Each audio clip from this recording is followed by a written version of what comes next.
I want to thank Mr. Fontana, Mr. Galarza, and Mr. Byrne for coming up here tonight for this hearing. This is very important. It's important to the quality of our life. I welcome you, but I hope this isn't a perfunctory meeting. Some close to the DEP told me it might be, and that we shouldn't expect much out of it. And if that were true, it would be very, very troubling. It's been said that you can't fight City Hall, but that's also not true. In our towns, we take the input of our residents very seriously, and we're willing to change policies and ordinances when given good reason. And common sense is usually the best reason. There's little common sense in renewing this permit. We're going to find out if state regulators can listen to the fair and logical arguments we're making against the renewal of the stock dormant permit. As elected officials, we need to use common sense. We hope you do as well. Tonight you'll hear from mayors, members of our governing body, professionals, and residents. As a DEP, you're responsible for setting the regulations for the protection of the environment in New Jersey. We understand this is a responsibility that is wide-ranging. Our employees, our Borough Engineer, and our other professionals interface with your many departments within the DEP regularly. We know that you can be very, very demanding in your efforts to protect our environment.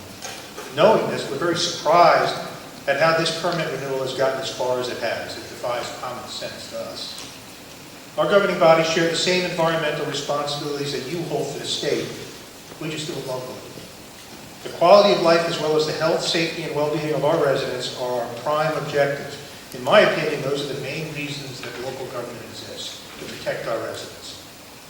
So we're not speaking only as elected officials from over 20,000 people in Hillsdale and the Township of Washington. We're speaking as a local version of the DEP. Because we must understand your many regulations and issues and work with you, we ask that you do the same for us. We live here and are affected by what happens in Trenton. Unfortunately, we do not have a full-time representative who manages our relationship with the New Jersey DEP. And we do not have lobbyists who advocate for us in Trenton. You do not know us like you know some of these people and these representatives. I would hate to think that this puts us at a disadvantage with the DEP and our towns.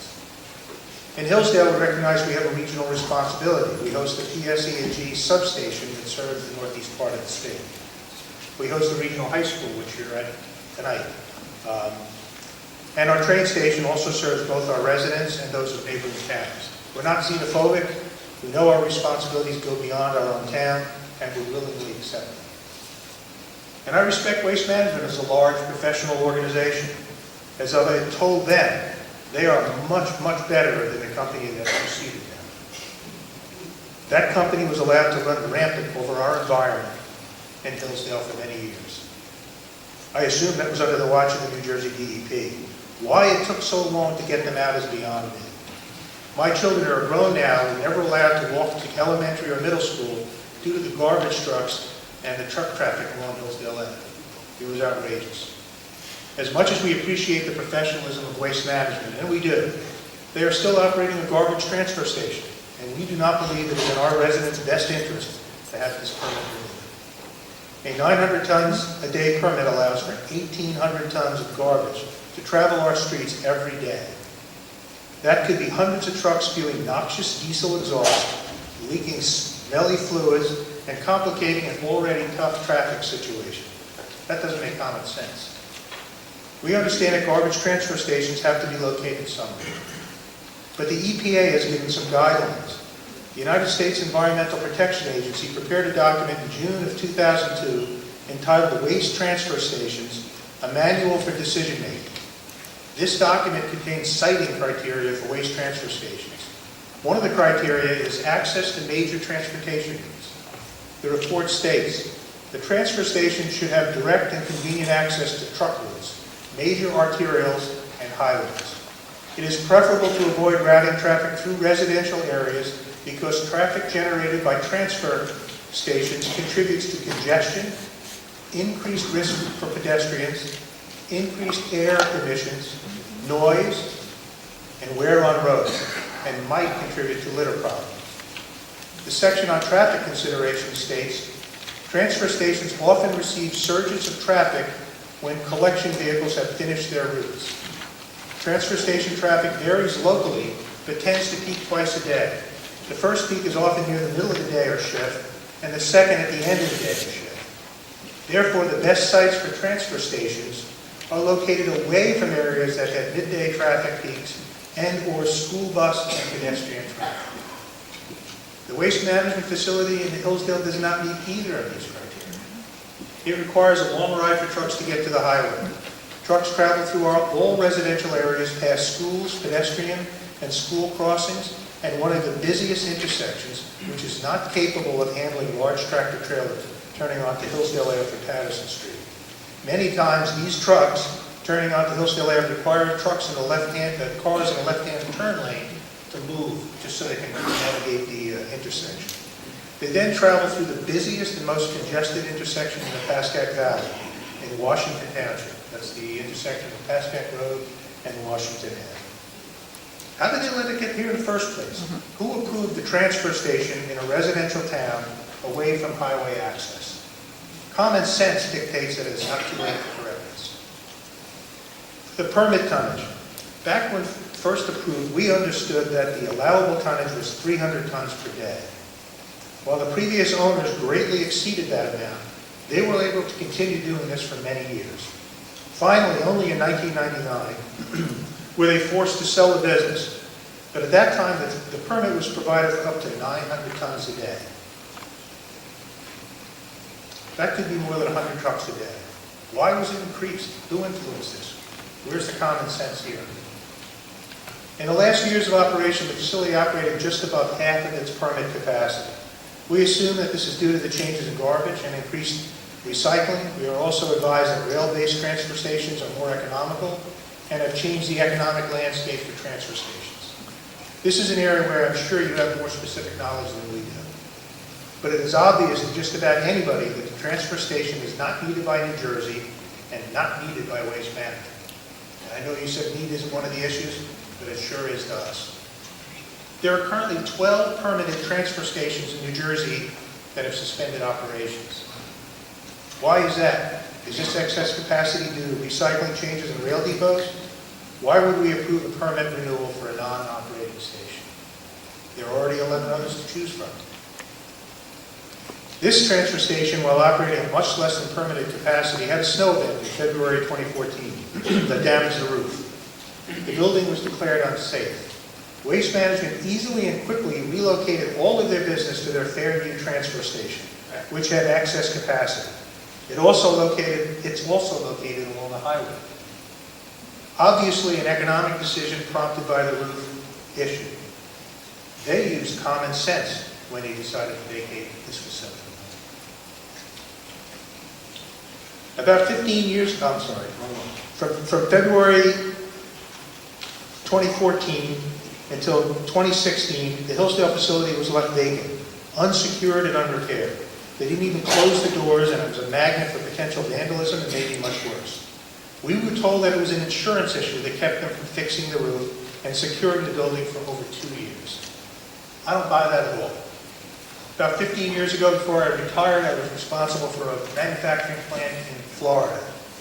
Overnight, we had a 30-foot by 30-foot sinkhole developed in our parking lot, right up next to our manufacturing facility. It was 30 circle and 30 deep. We didn't wait for our insurance. We got an engineering evaluation, and within a week, we were pumping special hydraulic cement into the hole. It took 108 cement trucks to fill it up before it finally took. Not too much later, we found out our insurance company would cover hardly anything.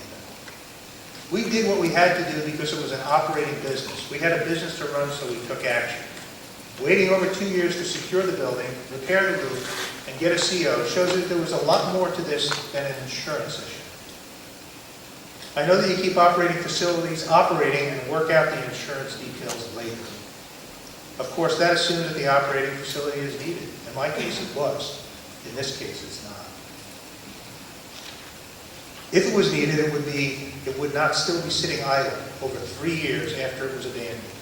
It only takes a little bit of common sense to see that.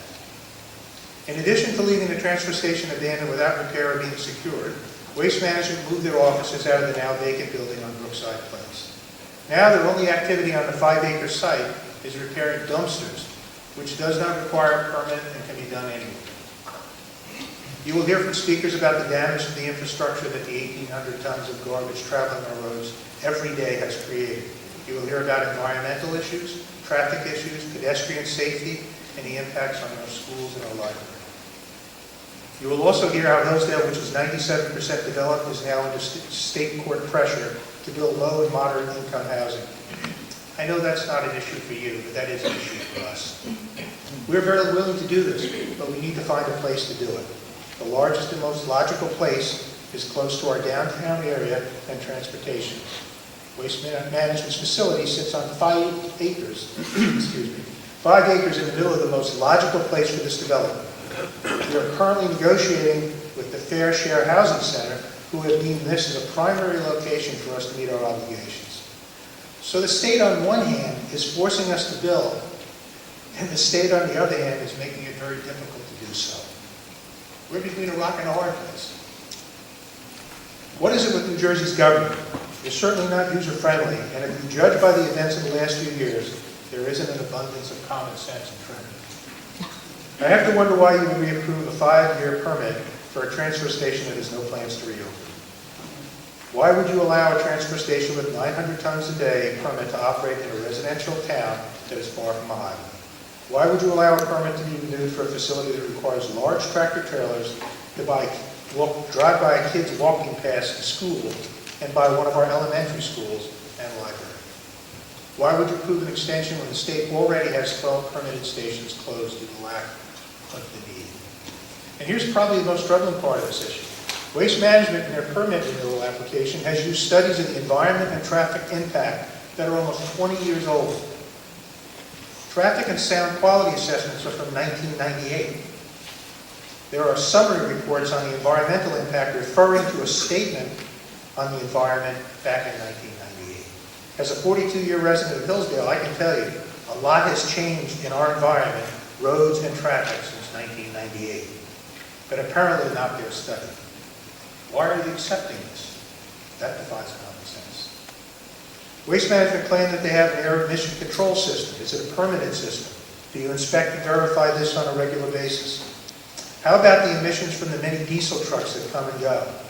Why don't you require air quality monitoring along their approved routes? In the spring and the fall, we had many children who walked to and from our middle school and St. John's Academy along this route. What about the impact of diesel exhaust on them? What are the studies? Not statements. All that's referred to as a statement, not a study. The application states that the Pascack Brook, a C1 waterway, lies 350 feet downhill to the west. This does create a possibility of stormwater runoff. With the contents being handled somewhat unknown and leakage from trailers certainly evident, it is possible that some nasty chemicals from household garbage, and I have to think of things like Drano and the like, could be washed into our stream. The permit states it is a non-trout stream. Maybe someone should have been here on April 15th when we had our kids' fishing contest in that stream, which is stocked with trout. And they do that every year. So I don't know where that comment comes from, and the accuracy of that comment in the application makes no sense. We know that we don't have a national golf tournament sponsorship. We don't have lobbyists in Trenton. We don't have full-time government relations manager who you know by name. But we are your constituents, and we send a lot of money in taxes to Trenton each year. We also work hard to comply with the many, many unfunded mandates that we get from your department and others. We feel we deserve consideration for our environmental protection. What better time for you to show common sense and your support to the residents of Hillsdale and the Township of Washington than now, when the station hasn't operated for over 3 years and has no immediate plans to reopen. This is a logical point to show the residents of Hillsdale that you represent them, not corporate interests. I believe renewing this permit continues to put our residents and children at risk. If they return, these large trucks will be traveling through intersections that are not adequate for the large trailers and that are often crowded with kids. I believe that a bureaucratic automatic approval is a terrible way to treat the residents who work so hard to comply with all of your state regulations and unfunded mandates that come from Trenton.